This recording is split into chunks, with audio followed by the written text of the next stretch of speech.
Friends, welcome to exam गुरुजी। मेरा नाम महेंद्र सिंह ठाकुर है और मैंने लेबर इंस्पेक्टर की जो 2017 की जो एग्ज़ाम आई थी उसे क्रैक किया था। तो इस वीडियो में फ्रेंड्स हम जो मैनेजमेंट का जो सेक्शन है ग्रुप 2 सब ग्रुप 4 का, उसके बारे में हम स्टडी करेंगे। जो उसके प्रीवियस पेपर्स हैं उन्हें एनालाइज करेंगे। तो ये 6 सेट है फ्रेंड्स। तो आइए बिना समय वेस्ट किए हम 6 सेट हम शुरू करते हैं इसका। तो इसके फर्स्ट क्वेश्चन पे आते हैं हम। विच of the following is the expansion of the term ESOP। तो ये कुल मिला के एक वन लाइन फैक्ट ही है, ज़्यादा इसमें कुछ इतना अपने को ध्यान देने की ज़रूरत नहीं है। तो ESOP का फुल फॉर्म है एम्प्लॉय स्टॉक ऑप्शन प्लान। आप सीधे की सीधे ऐसे लिख लेना, ESOP employee stock option plan. इस बार आ गया, रिपीट हो गया तो बहुत ही अच्छी बात है फ्रेंड्स। ये तो अपने को सीधे की सीधे फटाफट याद हो जाएगा। आइए हम सेकंड क्वेश्चन पे आते हैं। Dash is the concentration of authority at central points within an organisation.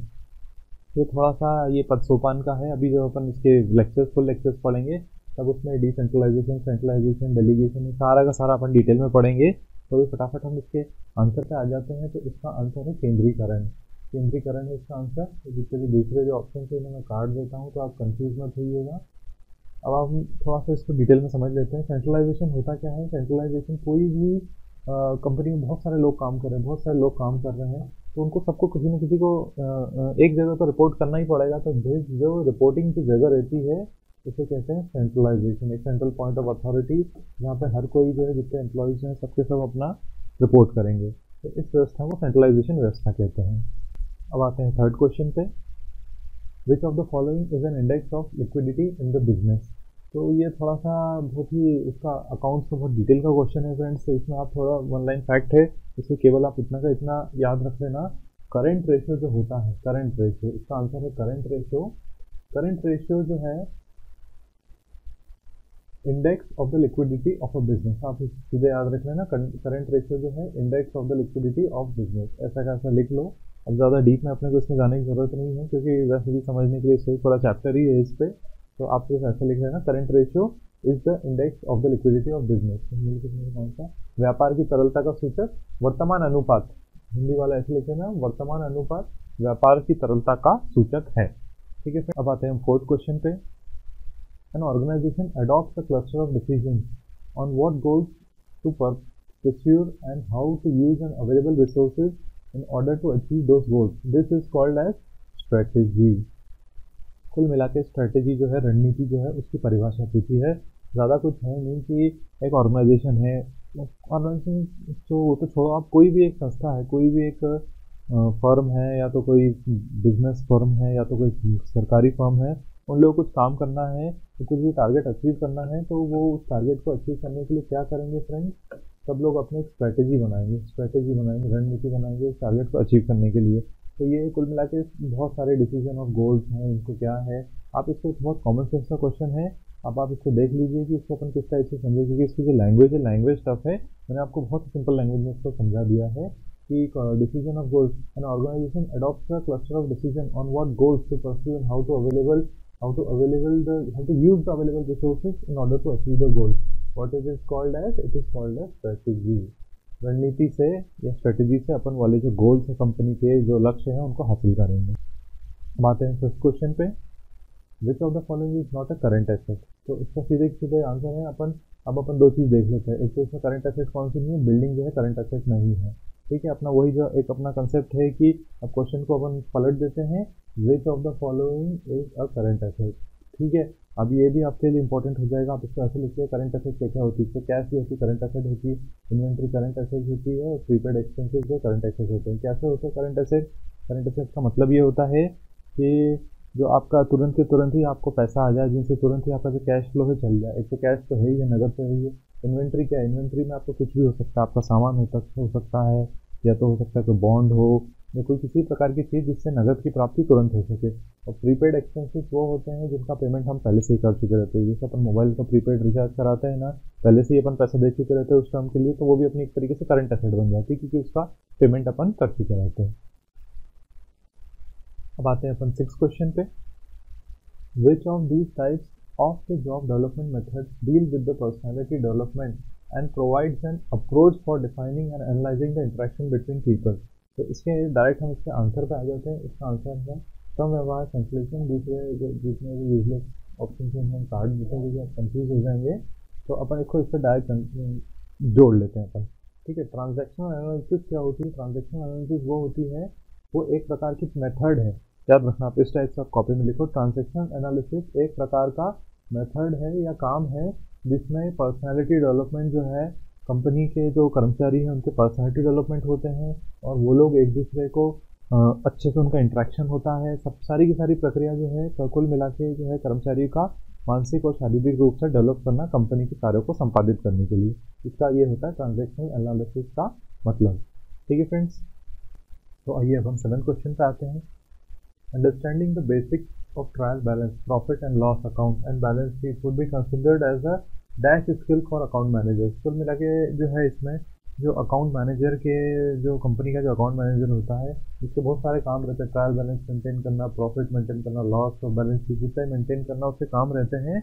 तो ये उसके कौन सी स्किल कहलाएंगे? तो ये सीधी सी इसके स्किल जो है वो टेक्निकल स्किल्स कहलाते हैं। तो इसका आंसर जो है टेक्निकल स्किल, ये इसके टेक्निकल स्किल्स कहलाते हैं। तो आप ध्यान रखिएगा फ्रेंड्स, ये काफ़ी इंपॉर्टेंट क्वेश्चन है। किसी अकाउंट मैनेजर से, कोई अकाउंट मैनेजर है, इसके टेक्निकल स्किल्स क्या है? इसके टेक्निकल स्किल्स हैं प्रॉफिट, ट्रायल बैलेंस और ये इसकी भी सारी चीज़ें हैं, ये सारे मेंटेन करना एक अकाउंट मैनेजर के स्किल्स होते हैं जो कि टेक्निकल स्किल्स कहलाते हैं। अब आते हैं 8 क्वेश्चन पे।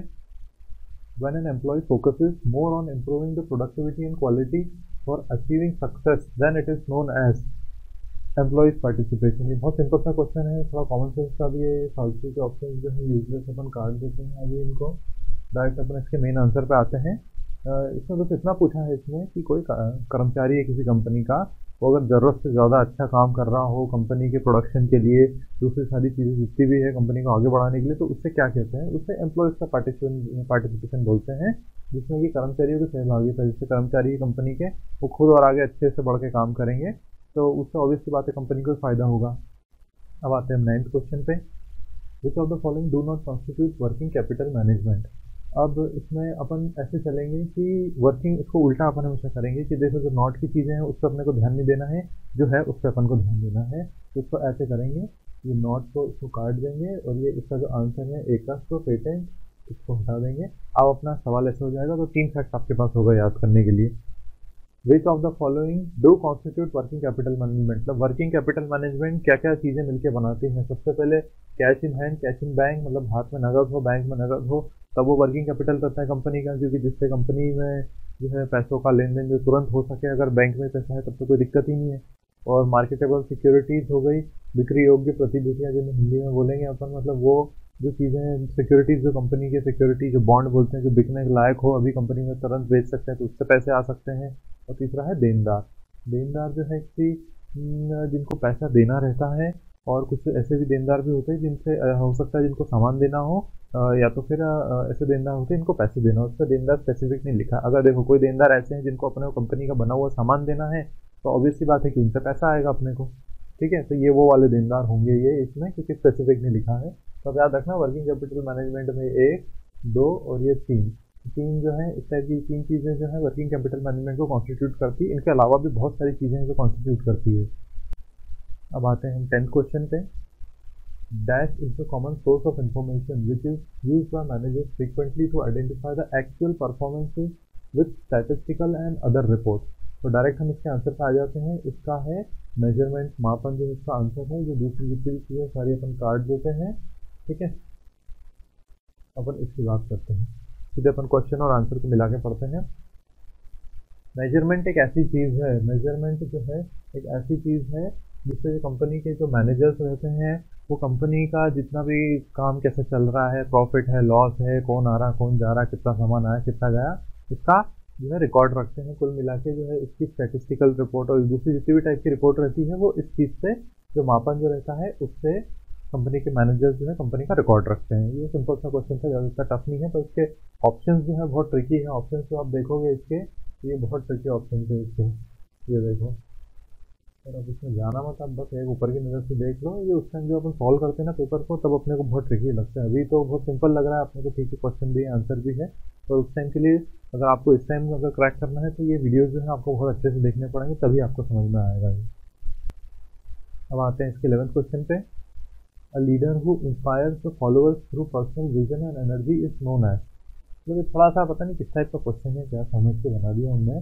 तो इसमें इतना पूछा है कि एक लीडर जो है, कोई अगर लोगों को इंस्पायर करता है, एक नेता है लोगों को इंस्पायर करता है, वो अपने कौन से पर्सनल विजन, एनर्जी, मतलब व्यक्तिगत दृष्टिकोण और ऊर्जा द्वारा प्रेरित करता है, तो उसमें कौन सी एनर्जी होती है? तो इसका आंसर है चमत्कारी। चमत्कारी तो देखो इसमें बड़ा ही थोड़ा सा कंट्रोवर्शियल आंसर है, पर जो एक तंत्री भी नहीं हो सकता है, लोकतंत्री भी नहीं हो सकता है, हितकारी भी नहीं हो सकता है, क्योंकि इसमें ऊर्जा और व्यक्तिगत दृष्टिकोण आ गया है, तो वो कुल मिलाकर जो है चमत्कारी ही इसका आंसर रहेगा, जो कि आंसर शीट में भी इसका यही आंसर है। तब इसको याद रख लेना कि इस टाइप की हो पर्सनल विजन और एनर्जी हो, इस टाइप को हो करके, तो चमत्कारी इसका आंसर रहेगा। ठीक है, अब आते हैं हम 12th क्वेश्चन पे। A company engage in online marketing of its product is called as e business company. ठीक है फ्रेंड्स, ये बहुत ही सिंपल क्वेश्चन है। इंटरनेट कंपनी जैसी कोई चीज़ होती नहीं है, इंटरनेट कंपनी जैसी भी चीज़ कोई नहीं होती है, एक्स्ट्रानेट कंपनी जैसी भी कोई चीज़ नहीं होती है। जो कंपनियां जो अपना माल ऑनलाइन बेचती है, जैसे अमेजोन हो गई, फ्लिपकार्ट हो गई, अमेजोन हो गई, फ्लिपकार्ट हो गई, ठीक है, इस तरह की कंपनियां जितनी भी है सारी की सारी जो है ई बिजनेस कंपनियां हैं। ठीक है, अब आते हैं हम 13 क्वेश्चन पे। ये सीधे से वन लाइन फैक्ट है, कोई ऐसा फॉर्मूला है, अपन डायरेक्ट इसको देख लेते हैं। After the tax cost is डेप्ट इज एक्सप्रेस्ड एज। अब इसका डायरेक्ट इसका आंसर पे जाएंगे, तो इसका आंसर है K d is equal to y into 1 minus t. ये इसका आंसर है। ये क्या है, कैसे है, इसके लिए बहुत डीप में जाना पड़ेगा, जितना अपने पास टाइम नहीं है और समय भी कुछ भी नहीं है अपने पास में। ठीक है, अब ये आफ्टर टैक्स कॉस्ट डेप्ट is expressed as K d y 1 minus t. ठीक है फ्रेंड्स, अब आते हैं हम 14 क्वेश्चन पे। Debtors will appear in the books of accounts when credit sales are made. ठीक है, डायरेक्ट हम इसके आंसर पे आ गए। दूसरे सारे ऑप्शन काट देता हूँ ताकि आप कंफ्यूज मत हो जाना इसमें। अब इसको क्वेश्चन को समझ लेते हैं, काफ़ी इंपॉर्टेंट और ट्रिकी टाइप से क्वेश्चन है, ये कंसेप्ट भी है इसमें। Debtors will appear in the books of account. ठीक है, डेप्टर्स क्या, बुक्स ऑफ अकाउंट कंपनी की बुक्स हैं। ठीक है, अब इसमें डेप्टर्स कब आते हैं, देखिए कंपनी के बुक्स में डेप्टर्स कब आते हैं, तो कंपनी ने credit sales are made. Credit sales मतलब वो ये हुआ कि कंपनी ने अगर उधारी में कोई सामान बेचा हो, ठीक है, तब ये जो डेप्टर्स रहते हैं, जो देनदार, डेप्टर्स मतलब होते हैं देनदार, याद रखना, डेप्टर्स हो गए देनदार और क्रेडिटर्स वाले हो गए, क्रेडिट सेल्स मतलब उधार वाले हो गए। ठीक है, तो आप इसको ऐसे समझो, कंपनी की जो बुक्स ऑफ अकाउंट है उसमें जब कोई माल अगर उधारी से बिकेगा, तब ये डेप्टर्स जो रहते हैं, जो देनदार जिनसे लेना है अपने को पैसे, वो अपने आप आ जाते हैं इसमें। मतलब सीधी सी बात है, अपन ने कुछ माल बेचा है, अब उधारी में बेचेंगे तो ऑब्वियसली बात है बहुत अच्छे से लिखेंगे अपन उसको। वैसे ये अगर नहीं भी कंपनी में तो वैसे सारे अकाउंट्स मेंटेन होते हैं, तो उधारी का जो मेंटेन का अकाउंट का जो मेंटेनेंस होता है बहुत अच्छा किया जाता है, तभी तो अपने को पता चलेगा कितना सामान बेचा है। ठीक है फ्रेंड्स, अब आते हैं हम 15 क्वेश्चन पे। When a mistake is committed while totaling the subsidiary book, it is called an error of costing. Error of costing की मिस्टेक। ठीक है, एरर ऑफ कॉस्टिंग प्रिंसिपल ये सब काट दो, कोई मतलब नहीं है इनका। अपन डायरेक्ट इसके आंसर पे आ जाते हैं। जब कोई बहुत सारे कंपनी की टोटलिंग में मिस्टेक हो जाती है, कोई भी डेबिट का अकाउंट है, क्रेडिट का अकाउंट है, जितना भी पैसा आया गया है, तो उसमें जो मिस्टेक जब हो जाती है, तो उस टाइप की मिस्टेक को कहते हैं एरर्स ऑफ कॉस्टिंग वाली मिस्टेक होती है। अब आते हैं हम 16 क्वेश्चन पे। Who is the first line manager. एक सीधी सी फर्स्ट लाइन मैनेजर की परिभाषा पूछिए, डायरेक्ट उसके आंसर पे आ जाते हैं। A manager who is responsible for the daily supervision of non managerial employees.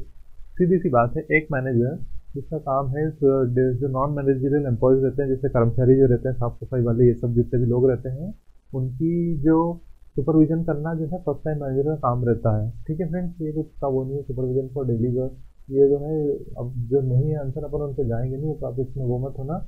Direct इसका जो आंसर है, manager who is responsible for the daily supervision of non managerial employees. एक मैनेजर जिसका काम है जो नॉन मैनेजरियल एम्प्लॉयज होते हैं, जैसे साफ सफाई वाले, चौकीदार, ये सब हो गए, इस टाइप के जो लोग हैं, उन लोगों पर नज़र रखना काम रहता है एक फर्स्ट लाइन मैनेजर का। अब आते हैं 17 क्वेश्चन पे।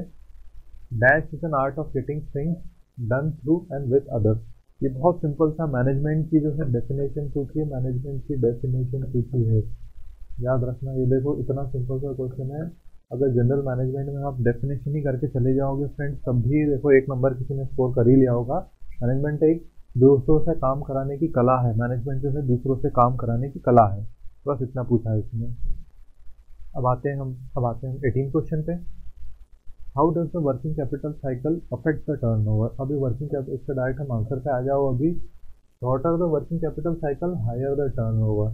इसका मतलब ये है, अभी मैंने पिछला स्लाइड जो आपने अगर ढंग से देखे होंगे तो उसमें ये लिखा था वर्किंग कैपिटल साइकिल की पूरी मैंने डेफिनेशन बताई थी। वर्किंग कैपिटल साइकिल क्या होती है, आज मान लो कंपनी में कुछ सामान बना है, यहाँ से कंपनी में बना है, यहाँ से होलसेलर के पास गया, यहाँ से रिटेलर के पास गया और यहाँ से एंड यूज़र के पास गया। तो अल्टीमेटली जो है कंपनी ने अगर यहाँ से माल बनाया है, कंपनी को धीरे से 100 रुपये की चीज़ यहाँ बनाई है, ठीक है फ्रेंड्स, तो यहाँ हो गई कीमत 120 रुपये, ठीक है 120 रुपये, यहाँ हो गई कीमत 120 रुपये, यहाँ हो गई 130 रुपये और आखिरी में मिली अपने को 150 रुपये में, ठीक है। तो ये जो पैसा का जो रोटेशन है इसको वर्किंग कैपिटल साइकिल बोलते हैं, ठीक है फ्रेंड्स। तो ये साइकिल जितनी छोटी होगी, मतलब जितनी जल्दी जल्दी पैसा आते जाएगा कंपनी के पास में, तो उतना ज़्यादा ज़्यादा कंपनी का टर्नओवर मतलब प्रॉफिट बढ़ता जाएगा। सीधे से ये पूछिए, तो shorter the working capital cycle the higher the turnover. सीधी सी बात बस इतनी है। ये जल्दी जल्दी पैसा आएगा, माल बनेगा बिकेगा, माल बनेगा बिकेगा, माल बनेगा बिकेगा, तो कंपनी को पैसा भी इतना ज़्यादा जल्दी मिलता जाएगा।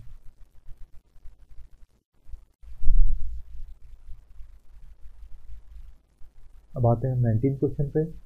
Gross profit is calculated by using sales cost of goods sold. इसका डायरेक्ट हम आंसर पे आ जाओ। दूसरी जितनी भी चीज़ें उसको काट दो आप, अभी अपने को इससे कोई वो नहीं है, ठीक है। ग्रॉस प्रॉफिट क्या होता है, कंपनी का पूरा सकल उत्पाद जितना माल बिका है उसका पूरा प्रॉफिट होगा। वो कैसे कैलकुलेट होता है, sales cost of goods sold.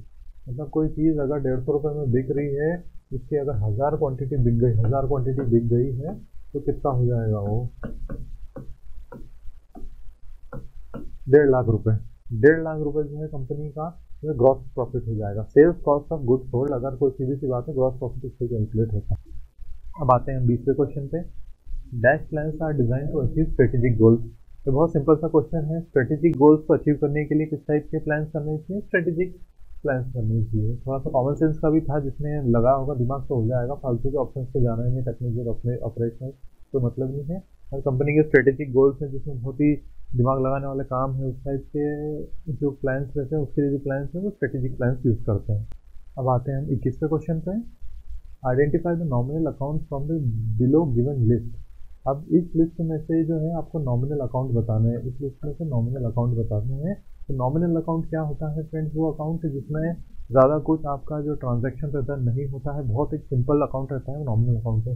तो मशीनरी अकाउंट डिफिकल्ट होता है क्योंकि इसमें जो है मशीन ख़राब होना, मशीन का ये हिस्सा वो उसका कम ज़्यादा चीज़ें लगी रहती है। कैश अकाउंट तो बहुत ही टफ होता है, ये तो आपको पता ही होगा इतनी देर में। रेंट अकाउंट ही ऐसा अकाउंट है फ्रेंड्स जिसमें सबसे नॉमिनल होता है, क्योंकि महीने का किराया आया और दिया, किराया आया दिया, किराया देना है दिया है देना है, बस सिंपल और कुछ भी नहीं है। डेब्टर्स अकाउंट भी बहुत टफ होता है। तो इसमें ये पूछा है कि सबसे नॉमिनल अकाउंट से सबसे सिंपल अकाउंट कौन सा है, इनमें से रेंट अकाउंट सबसे सिंपल है। अब आते हैं 22वें क्वेश्चन पे। The transaction where no cash is involve is known as no cash transaction. No cash transaction कहलाती है वो वाली ट्रांजेक्शन जहाँ पे कोई कैश का इन्वॉल्व नहीं है। सीधी सी बात है, जहाँ कोई पैसे का लेन देन नहीं है तो नो कैश ट्रांजेक्शन कहलाएगी। वन लाइन फैक्ट ही है ये। अब आते हैं 23वें क्वेश्चन पे। Which of the following selection test is conducted by an organisation to measure the general mental ability of individual. अब ये पूछा है इसमें कि किसी संस्था द्वारा कौन से टेस्ट किए जाते हैं जिससे जो वहाँ के जो एम्प्लॉयज़ हैं उनकी जो मानसिक क्षमता है, दिमाग जो है उनका टेस्ट करना है कि कितना उनका दिमाग तेज चलता है, क्या चलता है। तो सीधी सी बात है, बौद्धिक परीक्षण या इंटेलिजेंस टेस्ट ही करते हैं इस टाइप की चीज़ में। अब आते हैं 24वें क्वेश्चन पे। Which of the following formula is use to calculate ARR। अब इसमें ARR का केवल एक फार्मूला पूछा है, तो इसका ये आंसर है accounting rate of return is equals to net income upon average investment. Net income upon average investment, ठीक है, याद रख लेना। ARR जो है net income upon average rate of interest है। ज़्यादा इसमें आपको कुछ नहीं सोचना है, तो फॉर्मूला है, आप इसको याद कर लो। दूसरे तो आप देखना भी मत, तो दिमाग में गलती से चले गए तो आपको वही ध्यान रह जाएगा। अब आते हैं 25वें क्वेश्चन पे। Which of the following is the term used for describing the payment of special compensation usually tied to performance. अब इसमें जो बेसिकली बोनस की परिभाषा पूछी है, अब अपन इसको बता देते हैं। बोनस का सवाल है ये। बोनस जो है इस टाइप का जो पेमेंट है, स्पेशल कंपनसेशन होता है बोनस। अब इसमें ओवर टाइम जो है स्पेशल नहीं, आदमी की 8 घंटे ड्यूटी उसमें 9 घंटे कर ली तो कोई बड़ी बात नहीं है, और टैक्स तो है ही नहीं इसका आंसर, और बेनिफिट भी नहीं है, तो इसमें इंसेंटिव बोनस रहेगा। Usually payment of special compensation जो है वो बोनस रहता है। आप इसको ध्यान रखिएगा इस क्वेश्चन को। तो फ्रेंड्स देखा आपने, ये वो 25 क्वेश्चन थे इस सेट के। हर क्वेश्चन में कुछ ना कुछ ट्रिक्स थी। अगर आप इसको ट्रिक्स को अच्छे से समझेंगे फ्रेंड्स, और आगे आप जो वीडियो लेक्चर्स आप देखते रहेंगे इसमें, और अभी मैं जो इसके साथ में पूरा एक टेस्ट सीरीज तो आएगी ही आएगी, साथ में जो है इसका एक पूरा का पूरा आपको वीडियो लेक्चर्स होंगे यूनिट वाइज में। तो आप बिल्कुल आप इसको देखिएगा फ्रेंड्स। तो मिलते हैं अपन अगले लेक्चर में।